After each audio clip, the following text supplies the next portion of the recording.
Você está no canal Eu Estudo a Lição com o pastor Samuel Camilo. Hoje é sábado, dia 25 de março de 2023. Estamos introduzindo uma nova lição nesse trimestre. Se você der uma olhada aqui, a lição já ainda está com um cheirinho de novo, dá uma olhada. Uma lição escrita por ninguém menos do que pelo pastor Mark Finley, com uma temática fantástica, as 3 mensagens do Apocalipse. Uma lição que vai estar fundamentada principalmente em cima daquilo que são as 3 mensagens angélicas, ou as 3 últimas mensagens de advertência enviadas ao mundo exatamente antes da vinda de Cristo Jesus. Esse trimestre realmente promete. Posso dizer a você, porque eu já estive dando uma folheada em toda a lição, que vai valer muito a pena esse trimestre. Te agradeço muito por ter estudado com a gente no trimestre anterior e já te desafio, não perca nenhuma das lições desse trimestre, porque a nossa temática está maravilhosa.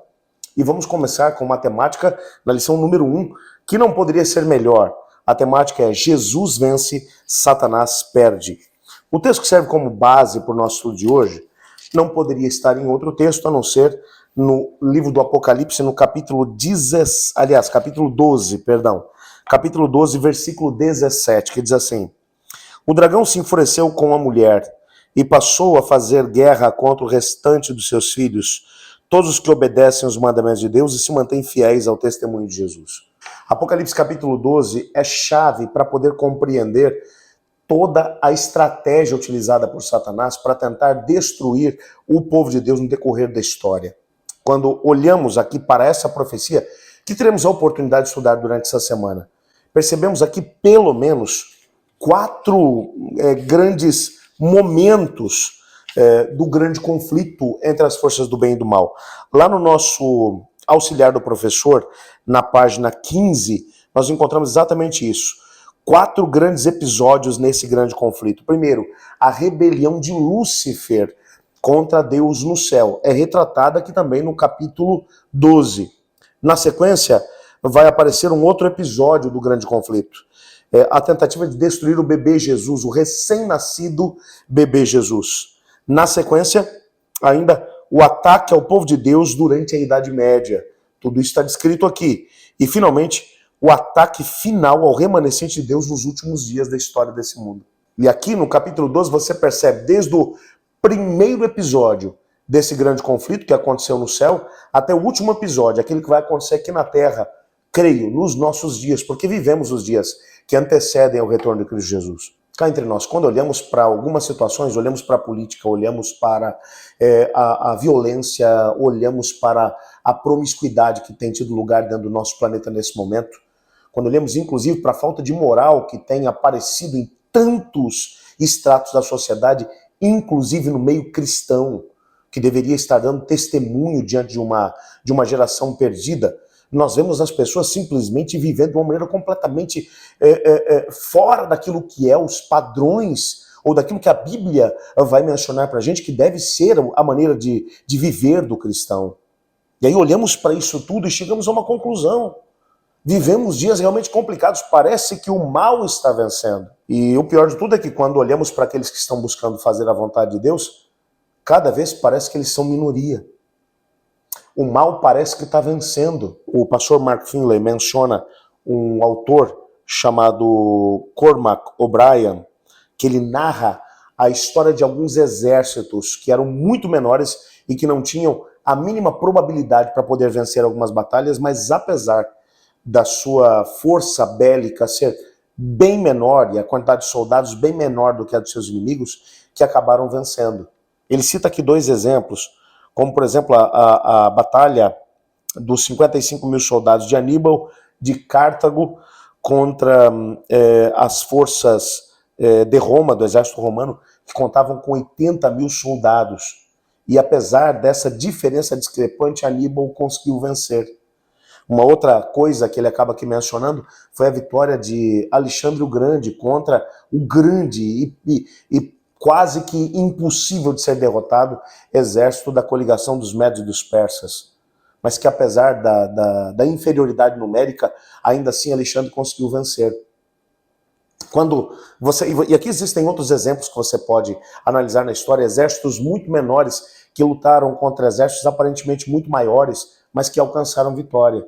De alguma maneira, isso acaba mostrando para a gente um pouco da nossa história. Mesmo que sejamos considerados como que numericamente inferiores àqueles que estão ao lado do inimigo de Deus e que estão fazendo parte da rebelião, aquilo que a Bíblia vai nos dizer é que pela graça de Deus nós alcançaremos a vitória. Pela graça de Deus nós seremos vitoriosos. Porque junto com Deus nós somos maioria, mesmo que aqueles que estão coligados ao mal pareçam ser uma multidão inumerável.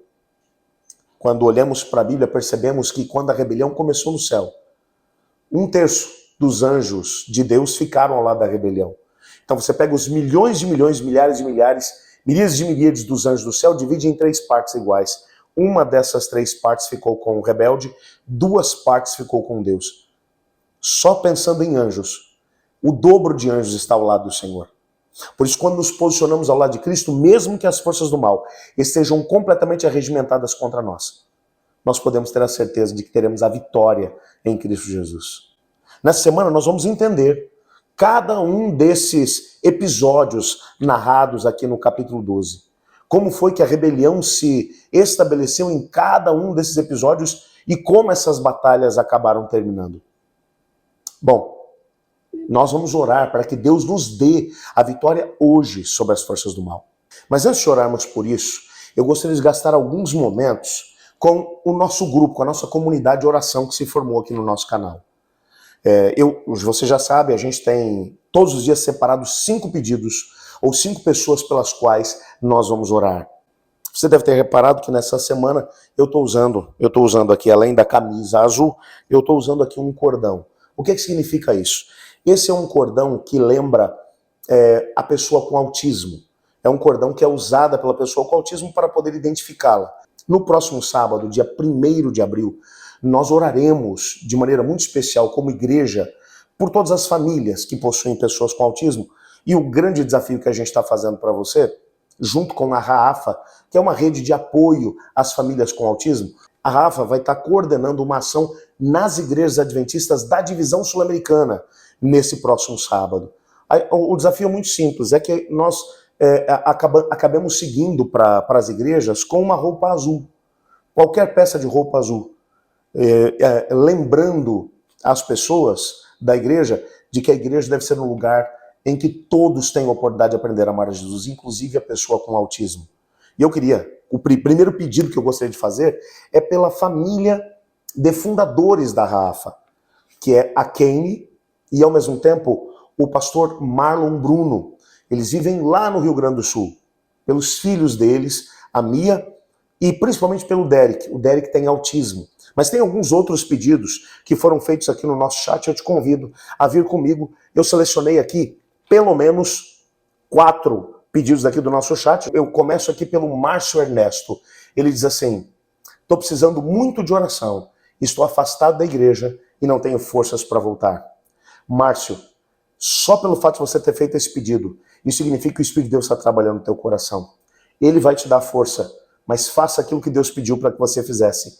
Tome a decisão e faça desse momento o momento da sua volta. Nós vamos orar por você. A Oglacir Almeida, ela fez um pedido muito importante. Ela diz: peço oração pela minha família e pelo Ney, filho do Breno, que tem TDAH. Isso tem trazido sérios problemas para a família. E ela pede para que Deus dê a ele forças para que ele possa enfrentar essa situação. A Elaine Cruz, nós vamos orar aqui. A Elaine diz assim: por favor, orem pela minha nora, a Jomaira, que acabou de ter um bebê e apareceu um caroço no seio dela. Ela vai fazer alguns exames para ver o que é. Oremos para que não seja nada grave. Elaine, nós vamos orar sim pela Jomaira. Esse pedido aqui é por parte da Rosângela das Chagas Tavares. Peço oração pela Fátima e pelo Marcos, que perderam a sua filha hoje. Ela tem 26 anos. Que Deus conforte os corações deles. Rosângela, nós vamos orar sim, tanto aqui pela Fátima como pelo Marcos. A dor da perda de um filho é alguma coisa realmente tremenda. Senhor Deus, muito obrigado por tua palavra e obrigado porque através dela nós somos incentivados a perseverar em oração. Sabemos que uma grande luta entre as forças do bem e do mal tem sido travada desde que a rebelião começou no céu. E te pedimos que em cada parte do caminho, no tempo em que temos que estar enfrentando essas batalhas, que nós consigamos vencê-las. Colocamos também nas suas mãos pedidos que aqui mencionamos.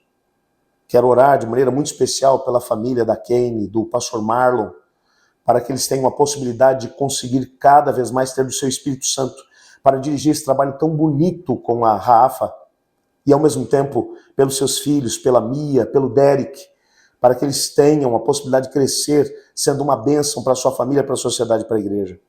Oro também, Pai, por esses nomes que foram aqui mencionados, todos os pedidos muito relevantes. Peço por essa família que está enlutada. Peço pela família que está enfrentando dificuldades com problemas de saúde. Enfim, Pai, coloco tudo nas suas mãos. Pedindo que o Senhor possa responder a cada um desses pedidos de acordo com a tua vontade, bem como cada um dos demais pedidos que foram mencionados aqui no chat. Pois é em nome de Jesus que oramos. Amém. Eu estudo a lição? E você?